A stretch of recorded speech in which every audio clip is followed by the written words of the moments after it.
ചങ്ങായിമാരെ ലോക പൊട്ടനായ ഫസൽ കാരാട്ട് ഇവനെയും കാട്ടി ലോക പൊട്ടനായ നമ്മളെ ശ്രീജിത്ത് പണിക്കറല്ലേ ഓനെ വെളുപ്പിക്കാനും പൊക്കി പറയാൻ ഇറങ്ങിയിട്ടുണ്ട് കേട്ടാ. ശ്രീജിത്ത് പണിക്കറെ പോലെ വിവരവും ബുദ്ധിയുള്ള ഒരാൾ ലോകത്ത് വേറെ എവിടെയില്ലാന്ന് നമ്മൾ ഈ വേട്ടാവളിയാണ് ഫസൽ കാരാട്ട് പറയുന്നത്. അതായത് കേരളത്തിലെന്നല്ല ഇന്ത്യയിലെന്നല്ല ലോകത്തൊരാളും ബുദ്ധി കൊണ്ട് മുട്ടാൻ വേണ്ടി നമ്മളെ ശ്രീജിത്ത് പണിക്കർക്കെതിരെ മുട്ടാൻ വേണ്ടി വളർന്നിട്ടില്ല എന്നാണ് ഈ വട്ടാവളിയും പറയുന്നത്.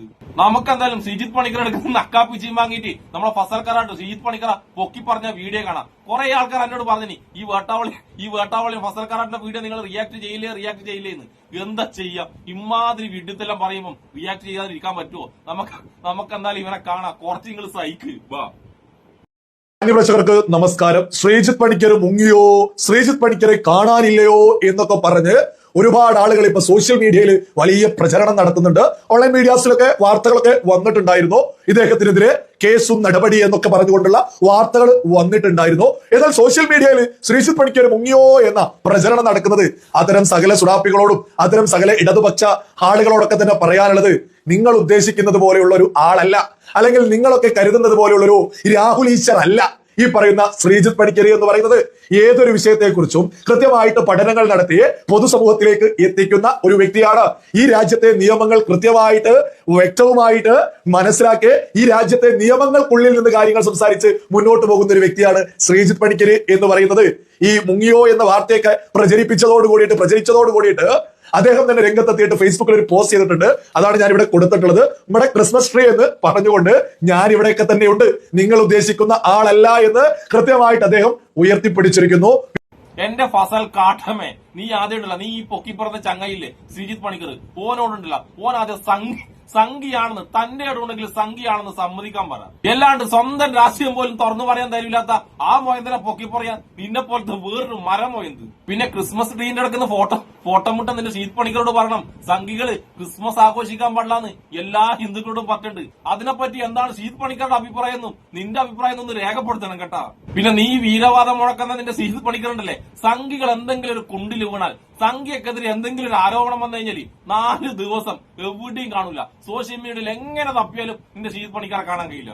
എന്നിട്ട് സംഘിയക്കെതിരെയുള്ള ആരോപണം എല്ലാം കഴിഞ്ഞ് അതെല്ലാം ഒന്ന് കെട്ടടങ്ങുമ്പോ വില്ലെന്തോ വീരപുരുഷനെ പോലെ പൊക്കളെ ഇളക്കിയിട്ട് നിന്റെ ശ്രീജിത്ത് പണിക്കർ സോഷ്യൽ മീഡിയയിൽ വരും. നമുക്ക് ഫസൽ കാട്ടം അടുത്തതായിട്ട് ശ്രീജിത്ത് പണിക്കറെ കുറിച്ച് എന്താണ് പൊക്കി പറയുന്നത് കേട്ടിട്ട് വരാം വാ. നമ്മുടെ കേരളത്തില് സ്വാതന്ത്ര്യം കിട്ടിയ കാലം മുതൽ ഒരു വലിയ അജണ്ട ഉണ്ടായിരുന്നു അംബേദ്കറുമായി ബന്ധപ്പെട്ട്.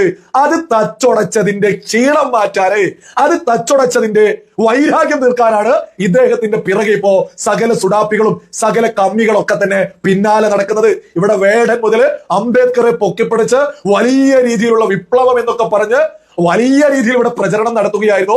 ശ്രീജിത്ത് പണിക്കര് ഓർത്തൂസ് പ്രോഗ്രാമിൽ ഇരുന്നു കൊണ്ടൊരു പ്രഖ്യാപനം, ഒരു യാഥാർത്ഥ്യം തെളിവ് നിരത്തി അങ്ങ് പറഞ്ഞതോട് കൂടിയിട്ടേ പിന്നെ ഒരു വേടനെയും പിന്നെ ഒരു ഇടതുപക്ഷക്കാരെയും പിന്നെ ഒരു സുഡാപ്പികളെയും അംബേദ്കറെയും പൊക്കിപ്പിടിച്ച് നടക്കുന്നത് നമ്മൾ കണ്ടിട്ടേയില്ല. സ്വാതന്ത്ര്യം കിട്ടിയ കാലം മുതൽ നമ്മുടെ കേരളത്തിൽ പൊക്കിപ്പിടിച്ച് നടക്കായിരുന്നു അംബേദ്കറെ. യഥാർത്ഥത്തിൽ അംബേദ്കറെ ഉയർത്തിപ്പിടിക്കുന്നത് ആരാണ്? അത് ഭാരതീയ ജനതാ പാർട്ടിയാണ് എന്നുള്ളതും അതേപോലെ തന്നെ ഇപ്പൊ എങ്ങനെ ഇരിക്കണ് അംബേദ്കർ ഇപ്പൊ ആർ എസ് കാരനായി, ഇവനെല്ലാം കൂടി ആർ എസ് കാരനാക്കി അംബേദ്കറെ നിങ്ങളെ സംഖ്യകൾ ഏറ്റെടുത്തിട്ടുണ്ടെന്ന്. അംബേദ്കർ ആത്മാവെങ്ങനെ അറിഞ്ഞിട്ടുണ്ടെങ്കിലല്ല, ആത്മാവ് വരെ പൊറക്കൂലടാ നിന്നോടൊന്നും. എന്റെ മരമണ്ട എന്ന് വിളിച്ച ശരിക്കുള്ള മരമണ്ടന്മാർക്ക് വരെ ദേഷ്യം വരും. എന്നാലും എന്റെ മരമണ്ട അംബേദ്കർ ഏറ്റവും കൂടുതൽ വിമർശിച്ചിട്ടുള്ളത് നിന്റെ സംഘപരിവാർ പൊക്കിപ്പിടിച്ചടക്കുന്ന ഹിന്ദുത്വ അജണ്ടക്കെതിരെയാണ്, സവർണ ഹിന്ദുത്വ അജണ്ടക്കെതിരെയാണ് അംബേദ്കർ ഏറ്റവും കൂടുതൽ ശബ്ദിച്ചിട്ടുള്ളത്. ദളിതർക്ക് വേണ്ടി ശബ്ദമുയർത്തിയ, ന്യൂനപക്ഷങ്ങൾക്ക് വേണ്ടി ശബ്ദമുയർത്തിയ അംബേദ്കർ വരെ നിങ്ങൾക്ക് എടുക്കണമെങ്കിൽ കുറച്ചെങ്കിലും ഉളുപ്പുണ്ടാണ് എനിക്കല്ലോ. എന്നിട്ട് അംബേദ്കറെ കുറിച്ച് സംസാരിക്കാൻ പോയാ നിന്റെ വേട്ടാവളൻ ശ്രീജിത്ത് പണിക്കർ ഓർത്തോസിന്റെ വേദിയിൽ ഇരുന്നിട്ട് ചീഞ്ഞ് മെഴുകി നാറിയത് ലോകം മൊത്തം കണ്ടതാണ്. എന്നിട്ട് ഇരുന്ന് പുഴുത്ത ശ്രീജിത്ത് പണിക്കറ പൊക്കി പറയാ കുറച്ചെങ്കിലും ഉളുപ്പുണ്ട് എനിക്ക്. നമുക്ക് ഇവന്റെ അവസാനത്തെ പൊക്കിപ്പറലും കൂടി കേട്ടിട്ട് വരാം. മറിച്ച് അംബേദ്കർ എന്തൊക്കെ ഉയർത്തിപ്പിടിച്ചിരുന്നു എന്നുള്ളത് തെളിവ് സഹിതം അങ്ങ് നിരത്തി വെച്ചിട്ടുള്ളതാ. അതായത് ഹിന്ദു മതവുമായി ബന്ധപ്പെട്ട് ജാതീയതക്കെതിരെ എങ്ങനെ സംസാരിച്ചോ അതിനേക്കാൾ 1-2 പടി അധികം മുന്നിൽ നിന്നുകൊണ്ട് മറ്റു മതവുമായി ബന്ധപ്പെട്ട് സംസാരിച്ചിട്ടുണ്ട്. അതുകൊണ്ട് തന്നെ ഇവിടെ അംബേദ്കറുകൾ എന്ന് പറഞ്ഞ് നടക്കുന്നവർ അതൊക്കെ അംഗീകരിക്കുകയോ എന്നൊരു ഒറ്റ ചോദ്യം ചോദിച്ചതേ ഓർമ്മയുള്ളൂ. യഥാർത്ഥത്തിൽ BJP ആണ് അംബേദ്കർ ഉയർത്തിപ്പിടിക്കുന്ന ഈ പറയുന്ന ഏക സിവിൽ കോഡ്, അതേപോലെ തന്നെ മുത്തലാഖ്, പൗരത്വം, ഇതൊക്കെ യഥാർത്ഥത്തിൽ BJP ആണ് ഉയർത്തിപ്പിടിക്കുന്നത്. അത് കേരളത്തിൽ അംബേദ്കർ ഇതിനെയൊക്കെ എതിർക്കുന്നു. ഇങ്ങനെ വ്യക്തമായിട്ട് കാര്യങ്ങൾ അങ്ങ് നിരത്തിയതോട് കൂടിയിട്ട് സകല അംബേദ്കർ, അതായത് വേടൻ മുതൽ സകല ഇടതുപക്ഷ ആളുകള്, സുഡാപ്പികൾ മുതൽ സകല തീവ്ര ചിന്താഗതിക്കാരും അന്ന് മുതൽ ശ്രീജിത്ത് പണിക്കരുടെ പിന്നാലെയുണ്ട്. അല്ലാതെ ദിലീപ് വിഷയമൊന്നുമല്ല.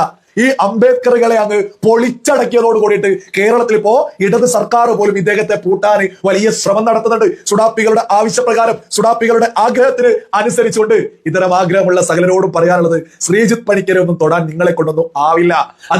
എല്ലേ ആ ചങ്ങയിനെ ആരാണ് തൊടാൻ വരുന്നത്? എന്റെ ഫസൽ കാട്ടമേ.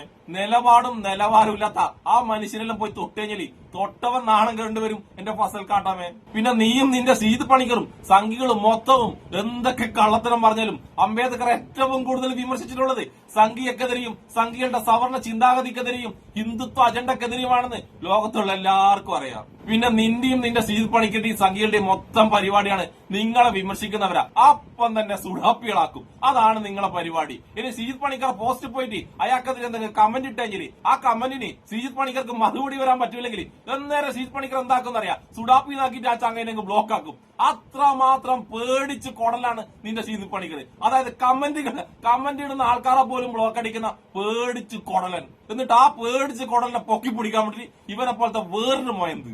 പിന്നെ ഇവർക്കുണ്ടല്ലോ സ്വന്തമായിട്ട് ഒരൊറ്റ നേതാവില്ലാത്തതുകൊണ്ടാണ് ഇവരിപ്പോ അംബേദ്കർ വരെ ഇവർ സ്വന്തമാക്കിയത്. ഇതിനു മുന്നേ RSSനെ നിരോധിച്ച പട്ടേലിനെ പോലും ഈ സംഘികൾ സ്വന്തമാക്കി. അവസ്ഥയാലോചിച്ചോട്ടെ. ഇവര് പിന്നെ ഭഗത് സിംഗിനെ സ്വന്തമാക്കാൻ നോക്കാത്തത് എന്തുകൊണ്ടാണെന്നറിയാം. ഇവർക്ക് ചെറിയൊരു പേടിയുണ്ടല്ല.